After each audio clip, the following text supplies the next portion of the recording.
বিদেশে থাকা বাংলাদেশিদের জন্য আসছে বড় সুখবর। এবার শুধু পরিচয় নয়, এক কার্ডেই মিলবে ব্যাংকিং, ভ্রমণ, স্বাস্থ্যসেবা থেকে শুরু করে নানা সরকারি সুবিধা। আগামী মাস থেকেই পরীক্ষামূলকভাবে চালু হচ্ছে বহুল আলোচিত প্রবাসী কার্ড।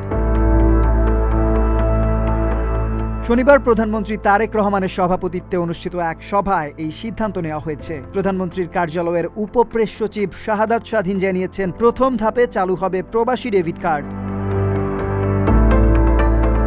এই কার্ডের মাধ্যমে প্রবাসীরা দেশে বিদেশে এয়ারপোর্ট লাউঞ্জ ব্যবহার, বিশেষ ইমিগ্রেশন বুথে দ্রুত সেবা, বিমান টিকিট ও হোটেল বুকিংয়ে ছাড়, সরকারি হাসপাতালে বিশেষ সেবা, বেসরকারি হাসপাতালে ডিসকাউন্ট, বীমা সুবিধা এবং কার্ডধারীদের মৃত্যু হলে বিনা খরচে মরদেহ দেশে আনার সুবিধা পাবেন।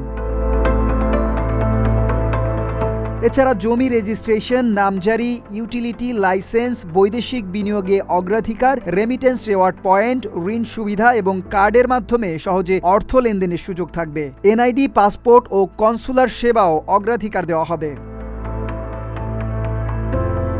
প্রথম পর্যায়ে জনতা ব্যাংকের মাধ্যমে এই ডেবিট কার্ড ইস্যু করা হবে। আগামী মাসের মাঝামাঝি পরীক্ষামূলক উদ্বোধনের পর ডিসেম্বরের মধ্যে 50,000 এবং আগামী বছরের জুনের মধ্যে 2 লাখ প্রবাসীর হাতে এই কার্ড পৌঁছে দেওয়ার লক্ষ্য নির্ধারণ করেছে সরকার। সরকারের দাবি, এই প্রবাসী কার্ড শুধু একটি পরিচয়পত্র নয়, বরং বিশ্বের বিভিন্ন দেশে থাকা বাংলাদেশি প্রবাসীদের জন্য আরও সহজ, সম্মানজনক ও আধুনিক সেবা নিশ্চিত করার একটি নতুন উদ্যোগ। কামরান তুষার, ডেস্ক রিপোর্ট, ঢাকা পোস্ট।